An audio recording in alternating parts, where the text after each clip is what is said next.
Kemarin lagi banjir bandang, yang turun bukan air dari gunung, yang turun apa? Kayu.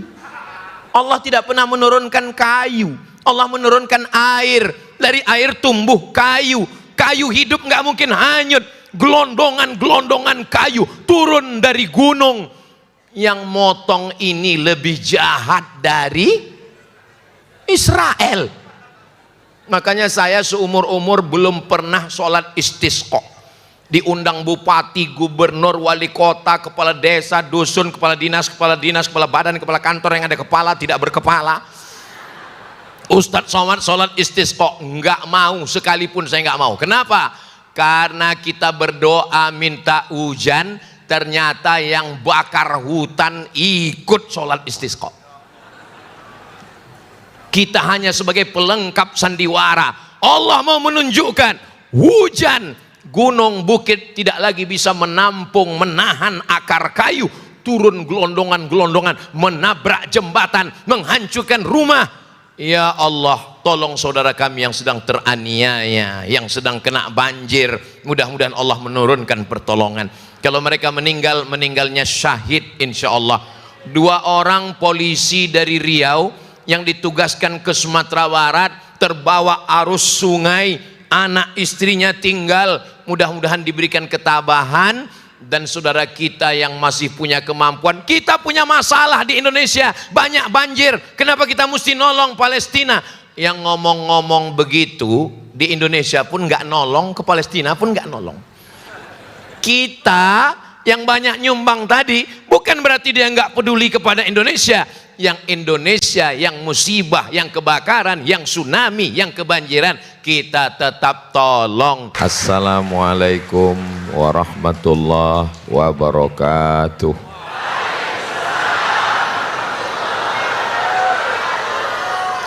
Memang cantik batu pualam, hadiah dari seorang teman. Dari bunyi sambutan salam, sepertinya jamaah belum sarapan. Apa kabar semua Bapak Ibu? Pripun kapare panjenenganipun? Alhamdulillahi rabbil alamin. Allahumma sholli ala sayyidina Muhammad wa ala alihi wa sahbihi wa barik wa sallim. Semoga kita mendapatkan syafaat Nabi Muhammad sallallahu alaihi wasallam. Amin ya rabbal. Pagi menjelang siang ini saya diposisikan dalam posisi yang Masya Allah tabarakallah. Di sebelah kanan saya Ustadz Syihab, di sebelah kiri saya Kiai Haji Muhammad Halim, di belakang saya Ustadz Abu Bakar Ba'asyir. Saya sebelum duduk tadi, saya mohon izin ke beliau, kalau Tuan pergi ke Mekah, berangkatnya dari Surabaya, saya siap salah, ini kursi diatur oleh panitia. Kami duduk bertiga, saya lihat Ustadz Syihab pakai jubah, Kiai Muhammad Halim pakai sarung. Ustadz Syihab topinya putih, Kiai Muhammad Halim topinya hitam, saya abang.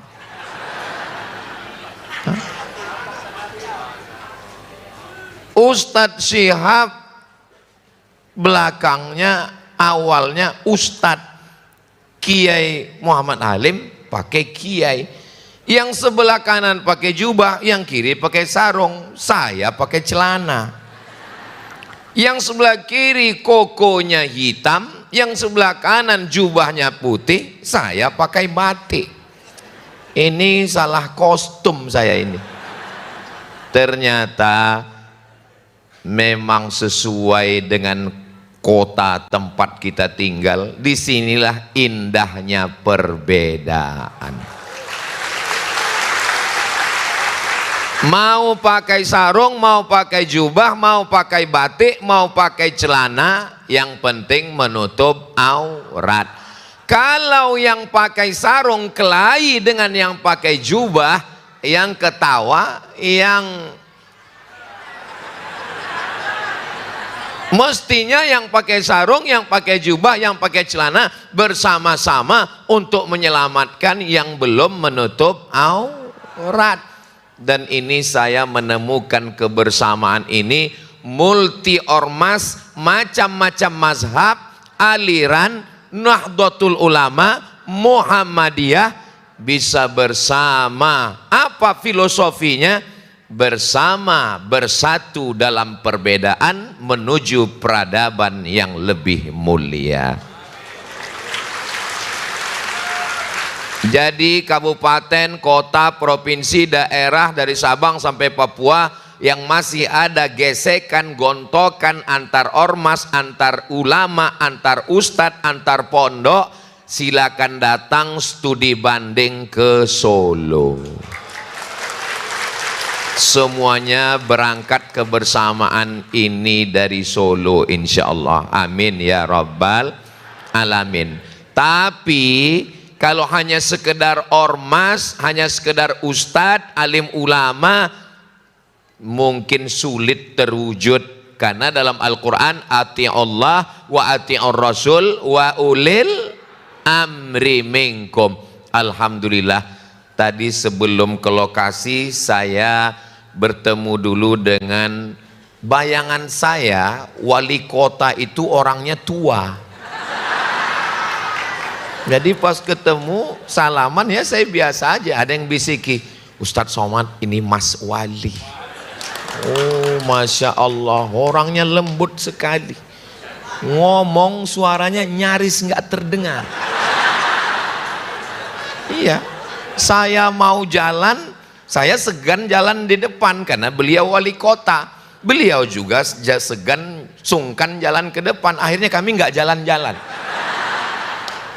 Orang kalau selembut ini, kalau saya lihat-lihat ya, mukul nyamuk aja nggak mati. Nyamuknya pingsan. Kalau sudah dua kelompok ini baik, pemimpinnya baik, ulamanya bersatu, maka insya Allah izzul Islam wal muslimin, kekuatan Islam akan hebat, kuat dan taat dalam bersama Allah subhanahu wa ta'ala. Allahu Akbar. Bersama karena harta binasa, bersama karena kuasa sirna, bersama karena popularitas akan hilang, tapi bersama karena Allah. Mudah-mudahan Allah menjadikan kita semua bersaudara karena Allah subhanahu wa ta'ala. Amin ya rabbal alamin. Dulu orang kelahi, masalah ikhtilaf bismillah, basmalah, sir dan jahar, masalah kunut subuh dan tidak kunut. Akhirnya apa yang terjadi? Cakar-cakaran. Sekarang sudah nggak kelahi lagi antara kunut dan nggak kunut. Kenapa? Karena sama-sama nggak sholat subuh. Saudaraku yang dimuliakan Allah subhanahu wa ta'ala, memang yang namanya agama Islam itu ada mazhab Imam Abu Hanifah Hanafi, ada mazhab Malik bin Anas Maliki, ada mazhab Muhammad bin Idris Asy-Syafi'i, ada mazhab Imam Ahmad bin Hambal Hambali, tapi semuanya bertemu dalam satu titik. Tuhannya berapa? Qul huwallahu ahad. Mintanya kepada siapa? Allahus, enggak ada yang lain. Ini Abdus Somad. Kita mintanya kepada Allahus Somad. Al-Qur'annya berapa? Al-Qur'annya satu. Bahwa ada perbedaan-perbedaan. Memang kalau baca sejarah, Imam Ahmad bin Hambal, Imam Hambali enggak berkunut. Imam Syafi'i berkunut. Tapi Imam Ahmad bin Hambal dengan Imam Syafi'i hubungannya bukan antar ormas, antar guru dan murid. Apa kata Imam Ahmad bin Hambal? Da'autu lisyafi'i fi sholati saya mendoakan Imam Syafi'i dalam sholat saya arba'ina sanah 40 tahun. Doanya apa? Rabbil firli wali walidayya wali Muhammad bin Idris Asy-Syafi'i. Memang kalau ngomong persatuan ini enak, tapi prakteknya di mana? Prakteknya di Solo. Jadi nanti kalau saya pulang ke Sumatera, ini siang ini terakhir nanti dari Solo ke Sragen, habis itu saya langsung terbang. Nanti videonya, fotonya sudah kemana-mana. Kalau orang nanya, Ustadz di mana sekarang? Saya sudah di geng Solo. Yang menyatukan umat ini insya Allah. Amin ya Rabbal. Yang susah itu menyatukan buaya itu mudah aja. Datangkan satu pawang selesai. Yang susah itu menyatukan pawang-pawang buaya. Tapi kalau sudah pawang-pawangnya duduk dipoto, masyarakat itu sudah capek dengan narasi. Masyarakat nggak mau dengar narasi. Yang penting dokumentasi. Asal sudah kita duduk bareng bersama, senyum, foto, buncis. Nah, langsung foto di-share. Nggak akan mempan adu domba antara murid ustadz ini dengan kiai ini, antara pondok ini dengan pondok ini. Kalau datang yang adu domba, itu begitu, begini, begono, tinggal tunjukkan fotonya. Ini foto ustadz kami, ini foto kiai kami, selesai semuanya. Maka jangan mau diadu domba, karena yang mau diadu itu cuma kambing juga. Saudara yang dimuliakan Allah, kita kan cerita tentang Palestina nih Ustadz Abdul Somad. Terus ngapain kita cerita tentang kita? Israel ini di luar, dia bukan di dalam kita. Kenapa kita bisa dijajah Belanda? Belandanya nggak hebat, tapi karena kita bisa mau diadu domba. Makanya kitanya dulu dikuatkan. Kalau kitanya kuat, itu yang namanya kuman, bakteri, penyakit, dia tidak akan menyerang orang kalau orangnya sehat. Begitu juga dengan jin. Jin gak akan bisa mengganggu kita kalau mental akidahnya kuat. Makanya orang yang kerasukan itu kalau lagi galau, misalnya tanggal 30, itu kalau tanggal 1 jinnya nggak berani masuk. Kata jin, kita ganggu nggak? Jangan, iman lagi kuat. Saudara yang dimuliakan Allah, ini bulan tua atau bulan muda? Bulan tua. Bulan tua penggalangan dana untuk Palestina, ada yang nyumbang satu orang 200 juta. Jangan tepuk tangan dulu, tunggu masih panjang itu. Biasanya orang penggalangan dana nunggu tanggal muda. Tapi di tanggal tua akhir bulan satu orang 200 juta itu dari Solo. Allahu Akbar. Kenapa kuat Islam ini? Saya kan selama ini ngelihat Solo ini kan dari jauh, dari Pulau Sumatera sana.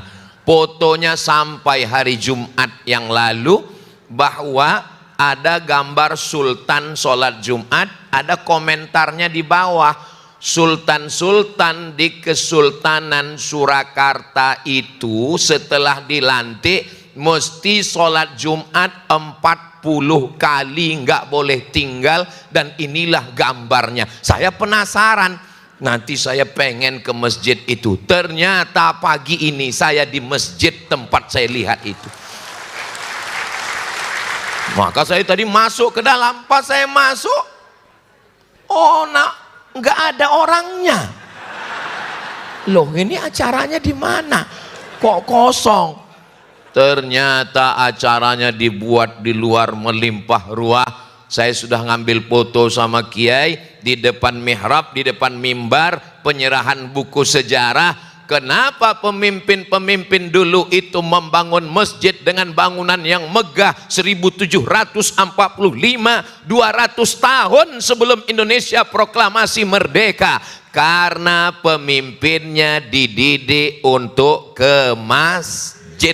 Begitu dilantik 40 Jumat nggak tinggal. Mestinya ini dipakai untuk pelantikan presiden, gubernur, bupati, wali kota. Ini local wisdom. Ini hikmah kebijaksanaan dari bangsa Indonesia lokal. Kenapa tidak dipakai? Kira-kira kalau pemimpin-pemimpin dari mulai presiden, gubernur, bupati, wali kota, kades, kadus, RT, RW diwajibkan seperti itu, dibuatkan dalam undang-undangnya, bagus apa enggak bagus?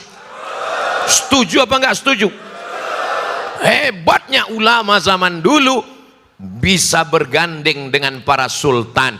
Begitu Sultan-Sultan Mataram, mereka tidak berjalan sendirian, didampingi oleh para Sunan Wali Songo yang tidak hanya berdakwah kepada masyarakat, tapi berdakwah kepada para pemimpin. Kita doakan pemimpin kita adil dan amanah, insya Allah. Saudaraku yang dimuliakan Allah Subhanahu wa Ta'ala, setelah kita bisa duduk bersama alim ulama, bersama pemimpin, masyarakatnya patuh dan taat. Ustadz yakin jamaah di Solo ini patuh dan taat. Lihat gambar di sana, mereka duduk di atas lantai, nggak pakai karpet, nggak pakai atap, nggak pakai tenda, berpanas-panasan. Saudaraku, kalau memang suara saya sampai ke sana, angkat tangan sebelah kanan. Oh, sampai suara saya. Memang kelihatannya yang berdiri di sini Ustadz Abdul Somad, yang di atas karpet, yang ngomong pakai kipas, pakai lampu, Abdul Somad. Kalian yang duduk di bawah tidak pakai alas, tidak pakai lapak, tidak pakai atap, boleh jadi kalian lebih dulu masuk surga dari Abdul Somad. Diaminkan mereka. Memang susah ngomong sama orang jujur ini ya. Memang yang saya omongin itu betul atau enggak betul? Betul, tapi jangan kuat-kuat, amin ya. Jaga juga perasaan saya. Saudaraku yang dimuliakan Allah Subhanahu wa Ta'ala, sebenarnya masyarakat ini mudah ngaturnya kalau pemimpinnya adil dan ulamanya amanah. Betul? Inilah contoh, ini contoh. Kalau pemimpinnya adil, ulamanya amanah, duduk bersama, masyarakatnya tinggal manut, ikut, sami'na wa ata'na. Mohon maaf, boleh saya tanya? Jangan tersinggung ya. Ini yang hadir ini diwajibkan Mas Wali Kota? Enggak. Apa ada pembagian sertifikat tanah? Enggak ada. Ada pembagian sembako?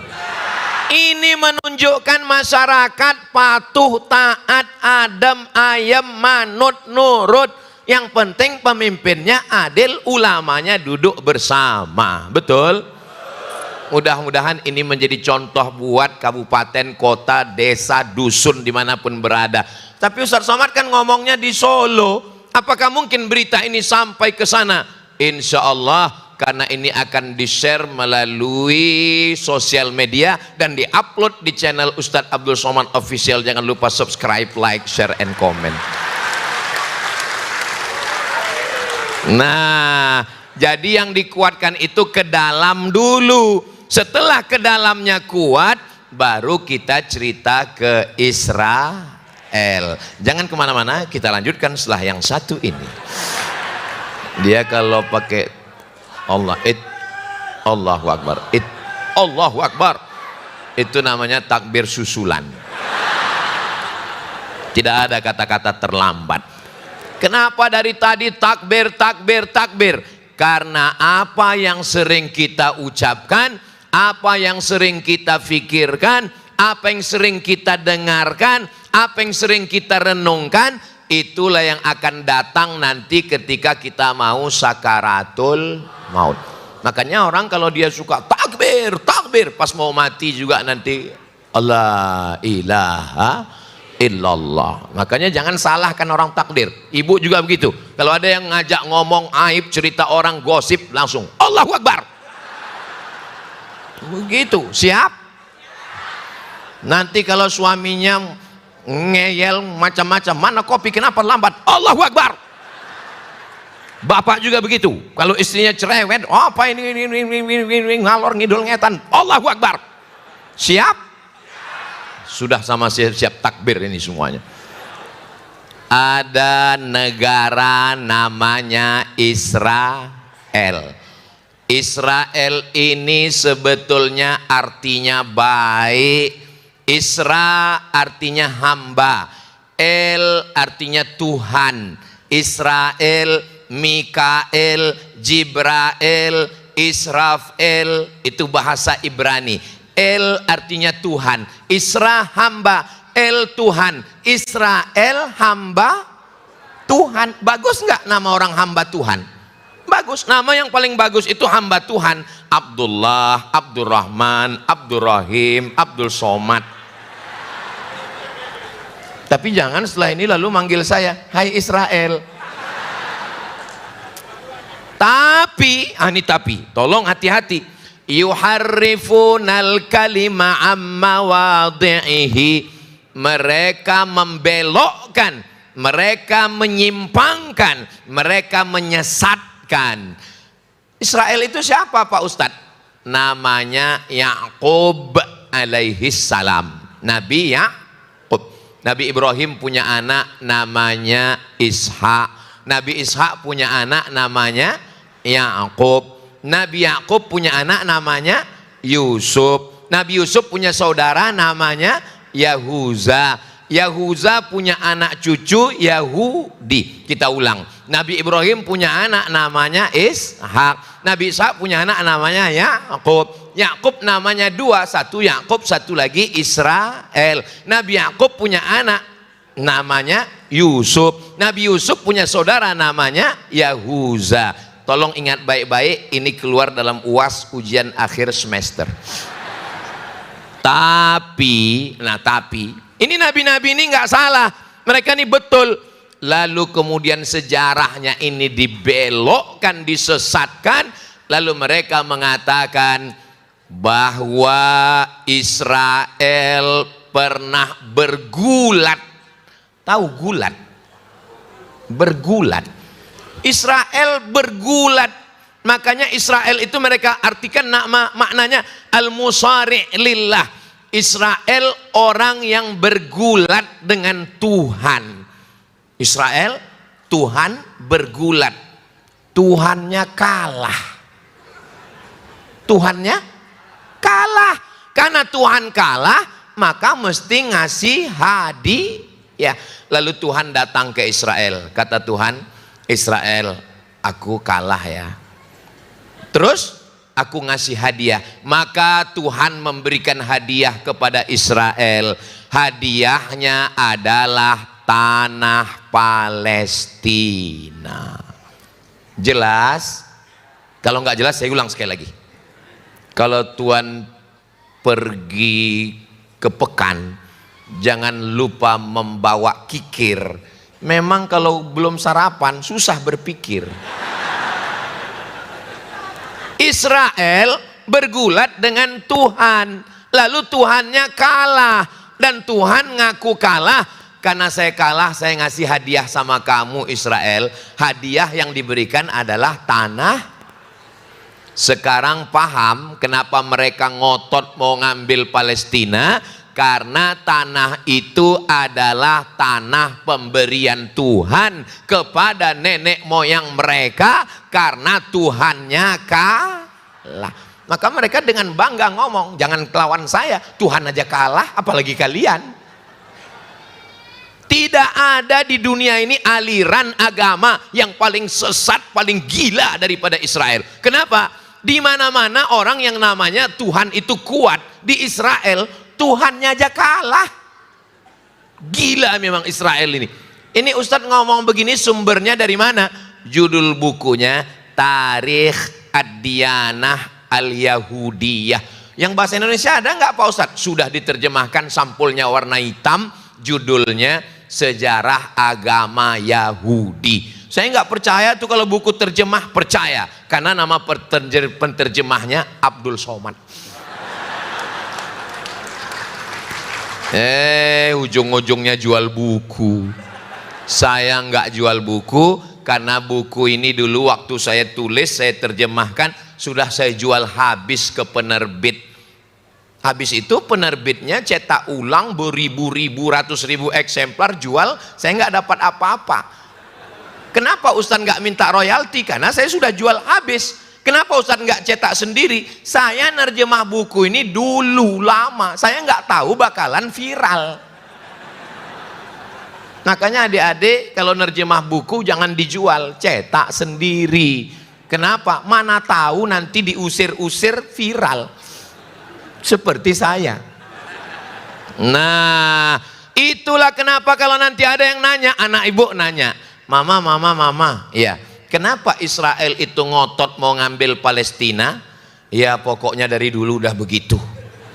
Jangan banyak tanya. Kalau banyak tanya berarti Israel. Apa ini? Anak-anak kita sekarang cerdas, maka jelaskan kepada mereka. Kira-kira ibu, bapak bisa jelaskan? Kalau nggak bisa jelaskan, potong video ini, share. Kalau orang marah sama saya nggak peduli. Ternyata setelah dipotong, sampai videonya ke Benyamin Setanyahu. Lalu ditonton sama Benyamin. Who is this? Iki sopo? Terjemahan di bawahnya ada, translate. Lalu dijawab, this is a Muslim scholar from Indonesia. Ini adalah seorang sarjana muslim dari Indonesia. What is his name? Jenenge sopo? Ada terjemahannya di bawah, jenenge sopo? Jenenge Asma, itu yang halus. Ini Jawa versi Sumatera. Namanya Abdul Somad. Langsung Benyamin mengatakan, kill him. Terjemahannya di bawah, wes pateni ae. Bapak Ibu, Ibu takut? Dari bunyinya ketakutan. Bapak takut? Jangan takut Pak, cukup takut dengan istri. Jangan takut sama Israel.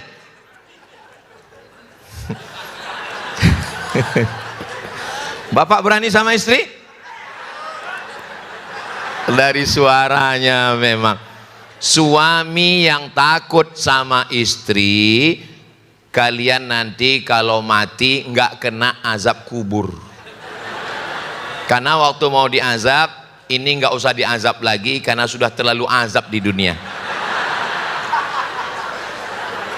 Suami yang bisa nyumbang untuk Palestina 200 juta. Tadi ada yang ngomong 50 juta. Tadi ada yang berbisik ke saya 5 juta. Itu menunjukkan bahwa dia adalah suami yang independen. Nggak mungkin dia berani nyumbang kalau istrinya nggak setuju. Betul. Mereka yang pergi pagi pulang petang peras keringat banting tulang cari rezeki, tapi yang megang uangnya tuh ngaku semua.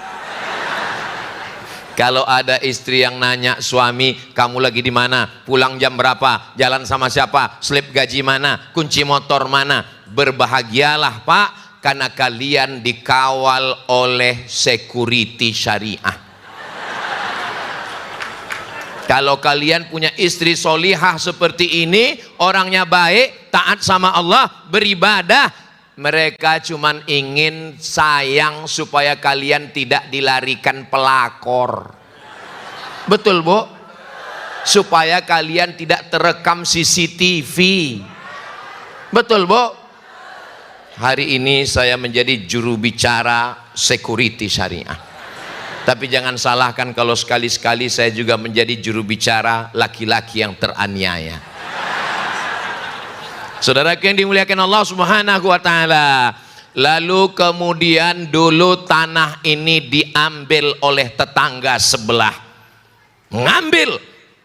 Israel terusir. Datang seorang laki-laki dari suku Kurdi. Suku apa? Kurdi.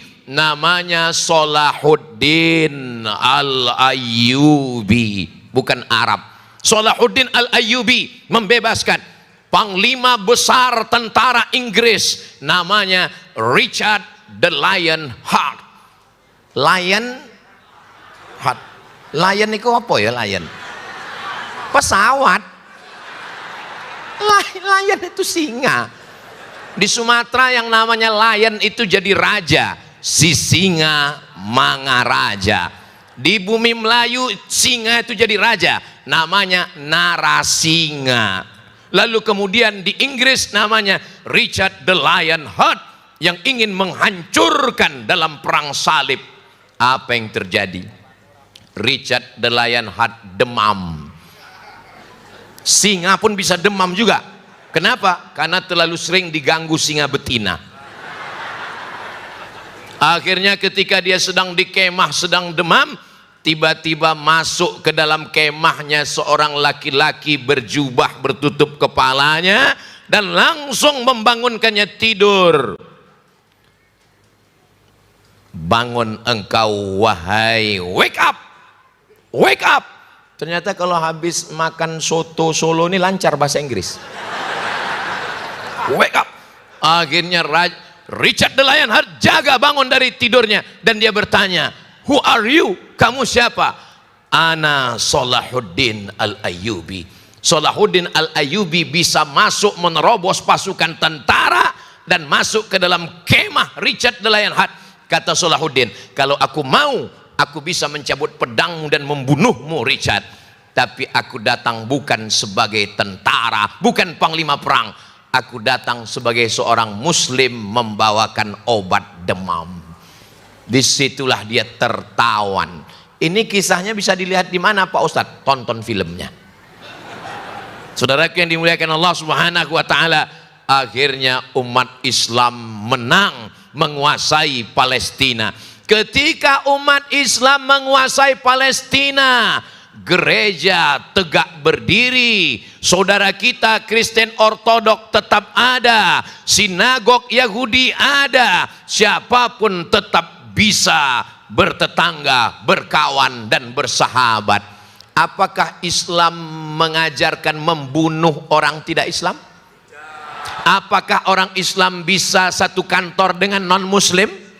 Apakah orang Islam boleh satu sekolah dengan orang yang tidak beragama Islam? Islam mengajarkan wala ana abidum ma'abattum wala antum abiduna ma'abud lakum dinukum. Begitulah kalau umat Islam yang memegang Palestina. Tapi begitu mereka yang berkuasa, apa yang mereka lakukan? Gereja mereka hantam, masjid mereka ratakan, sampai ada seorang pendeta berkata, apa kata pendeta? Videonya ada, saya simpan. Kata pendeta, dulu kami memberikan kunci Palestina kepada Umar bin Khattab, hidup kami damai. Tapi sekarang kunci itu diambil. Kemana kalian wahai pemimpin Islam? Saya ketika membaca itu, betul juga.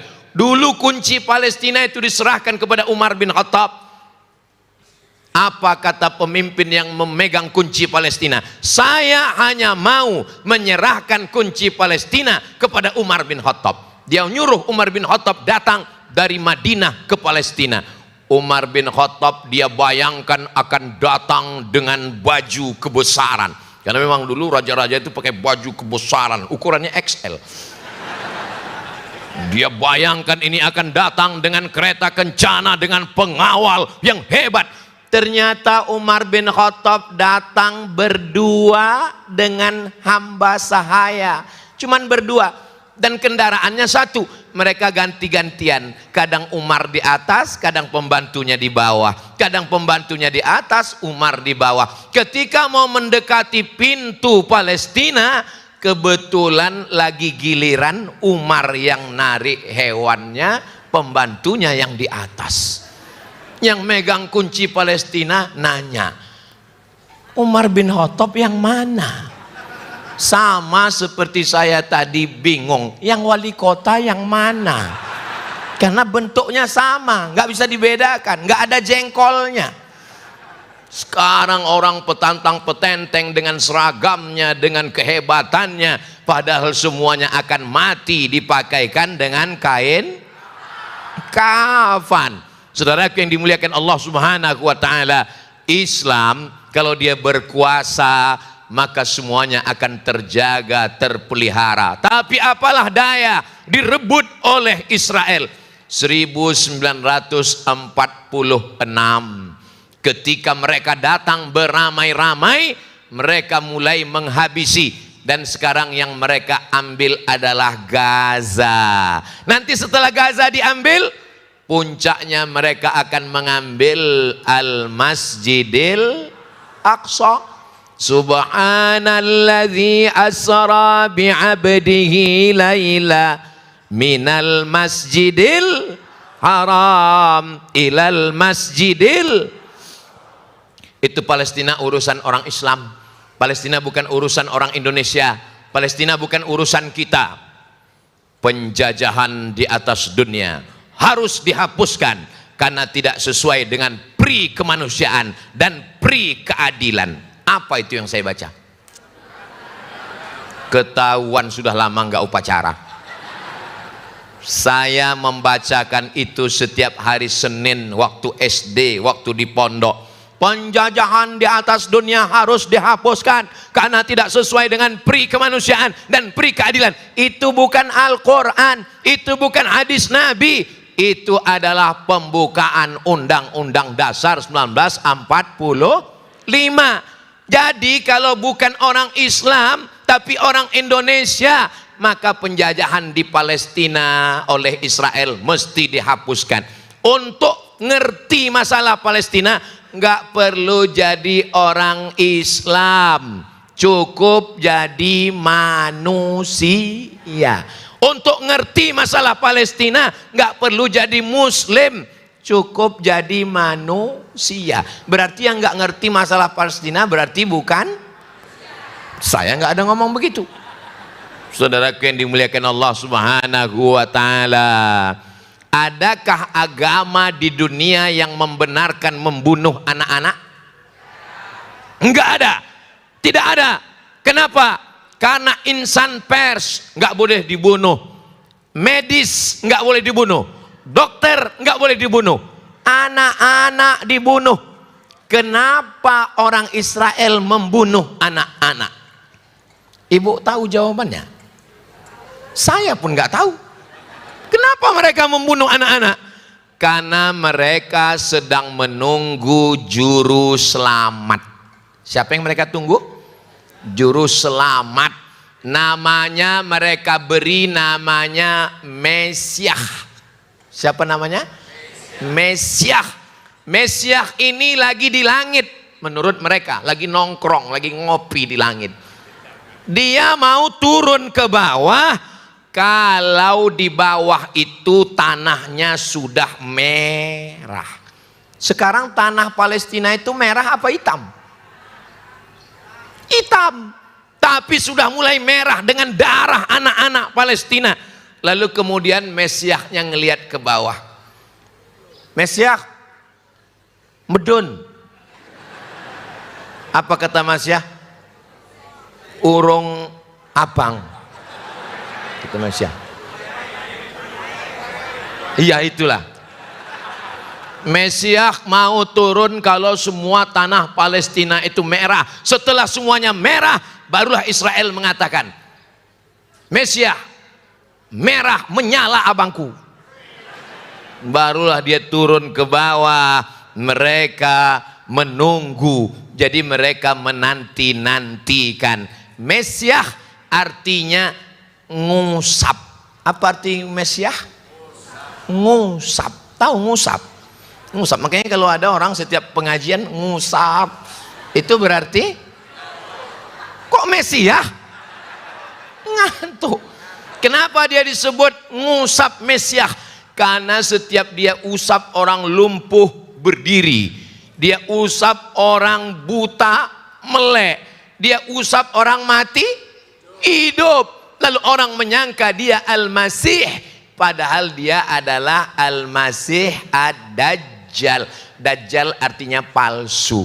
Misalnya ada bejana mangkok emas. Mangkok yang asli emas itu namanya wi'a. Apa namanya? Wi'a. Tapi kalau dia sebetulnya hanya perak, cuman dibalut pakai emas, orang Arab menyebutnya namanya wi'a mudajjal. Dajjal. Makanya mana tahu nanti ibu pakai cincin gelang tapi nggak asli. Terus ada yang nanya, itu gelangnya asli? Ini gelang Dajjal. Sepuhan, disepuh. Tapi jangan gara-gara ini nanti lalu pergi memanggil tukang sepuh, bapak tukang buat Dajjal. Makanya kita sebelum salam jangan sampai lupa hadis riwayat Muslim, Allahumma inni a'udzubika min adzabi jahannam wa min adzabil qabri wa min fitnatil mahya wal mamat wa min syarri fitnatil masihid. Mereka lagi nunggu Dajjal, itu yang mereka nanti-nantikan. Tapi Dajjalnya itu nunggu mau datang kalau tanahnya sudah merah. Apakah kita biarkan tanah Palestina itu merah? Apalagi ini saya lihat banyak pohon-pohon kayu indah cantik di Solo ini. Memang semua dijaga, bangunannya terpelihara, terjaga, lampunya cantik dan indah, tanaman pohonnya dijaga. Pohon aja mereka jaga, apalagi kamu. Jawabnya so sweet, Masya Allah. Dan orang Israel juga menanam tanaman. Mereka tanam, nama pohonnya disebutkan Nabi Muhammad sallallahu alaihi wasallam. Nama pohonnya adalah Syajaratul Gharqad. Apa namanya? Gharqad. Ingat Gharqad. Gharqad mereka tanam. Ustadz Somad sudah pernah ngelihat Gharqad? Sudah saya lihat dari jauh. Waktu saya dari Kairo naik mobil ke Rafah. Rafah ini kotanya dipotong dua. Setengah diambil Israel, setengah diambil Mesir. Di tengahnya ada pagar yang dikasih volse tegangan listrik tinggi. Siapa yang nyentrum? Siapa yang nyentuh kena setrum.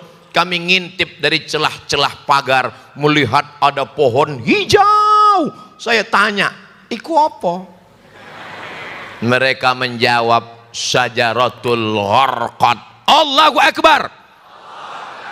14 abad sabda Nabi benar. Sadaqallahul azim wa sadaqa rasuluhun nabiyul karim. Karena nanti sampai masanya batu-batu akan berkata. Apa kata batu? Ya abadallah, wahai hamba Allah, hadza Yahudi. Di belakang saya ini ada Yahudi, di belakang saya ada Israel. Faktulhu, bunuhlah dia. Batu pun tidak mau membela Israel. Batu akan bersama kita. Pohon kayu berkata, hadza Yahudi khalfi, ini ada Yahudi di belakang saya. Faktulhu, bunuhlah dia. Tapi ada satu pohon yang membela Israel, kata Nabi. Pohon itu adalah pohon Gharqad. Mereka yakin dengan itu. Mereka tanam hijau Gharqad. Anehnya orang Yahudi menanam tanaman. Kemarin lagi banjir bandang, yang turun bukan air dari gunung, yang turun apa? Kayu. Allah tidak pernah menurunkan kayu, Allah menurunkan air. Dari air tumbuh kayu. Kayu hidup nggak mungkin hanyut. Gelondongan-gelondongan kayu turun dari gunung. Yang motong ini lebih jahat dari Israel. Makanya saya seumur-umur belum pernah sholat istisqa. Diundang bupati, gubernur, wali kota, kepala desa, dusun, kepala dinas, kepala badan, kepala kantor yang ada kepala, tidak berkepala. Ustadz Somad sholat istisqa, enggak mau, sekalipun saya enggak mau. Kenapa? Karena kita berdoa minta hujan, ternyata yang bakar hutan ikut sholat istisqa. Kita hanya sebagai pelengkap sandiwara. Allah mau menunjukkan hujan, gunung bukit tidak lagi bisa menampung, menahan akar kayu, turun gelondongan-gelondongan, menabrak jembatan, menghancurkan rumah. Ya Allah, tolong saudara kami yang sedang teraniaya, yang sedang kena banjir. Mudah-mudahan Allah menurunkan pertolongan. Kalau mereka meninggal, meninggalnya syahid insya Allah. 2 orang polisi dari Riau yang ditugaskan ke Sumatera Barat, terbawa arus sungai, anak istrinya tinggal, mudah-mudahan diberikan ketabahan. dan saudara kita yang masih punya kemampuan. Kita punya masalah di Indonesia, banyak banjir. Kenapa kita mesti nolong Palestina? Yang ngomong-ngomong begitu di Indonesia pun nggak nolong, ke Palestina pun nggak nolong. Kita yang banyak nyumbang tadi bukan berarti dia nggak peduli kepada Indonesia. Yang Indonesia, yang musibah, yang kebakaran, yang tsunami, yang kebanjiran, kita tetap tolong. Tapi Palestina jangan kita tinggalkan. Saudaraku yang dimuliakan Allah Subhanahu wa Ta'ala, apalagi yang mau ditunggu? Mesias itu mau turun. Sengaja ditampilkan di TV ini ibu-ibu yang kepanasan. Kalau di tempat lain saya ceramah, itu dibawakan kertas, Ustadz waktu sudah habis. Kalau di tempat lain saya ceramah, ini di layar ini dibuat waktu, kurang 2 menit. Tapi orang Solo ini memang perasaannya lembut. Dia nggak mau kasar begitu, cukup ditampilkannya aja gambar orang kepanasan. Itu artinya sudahilah penderitaan ini Pak Ustadz. Paham, saya paham. Yang terakhir, apa yang mereka tunggu? Mereka mau Masjidil Aqsa ini digali terowongan keliling, sudah berlobang-lobang, nanti sampainya Masjidil Aqsa akan jatuh ke bawah, ambruk, dan disitulah mereka akan mendirikan Temple of King Solomon.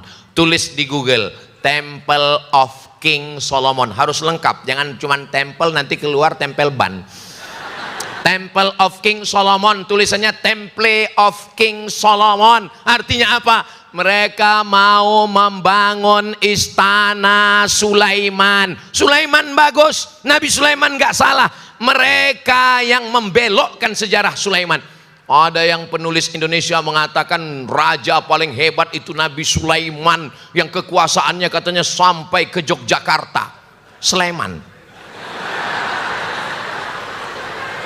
Saudara yang dimuliakan Allah SWT, jadi cita-cita mereka yang tertinggi hancur Masjidil Aqsa. Nggak ada itu yang namanya gencatan senjata. Mereka akan mengambil itu yang namanya tepi barat. Nanti mereka akan menghancurkan, mengusir, membunuh semua.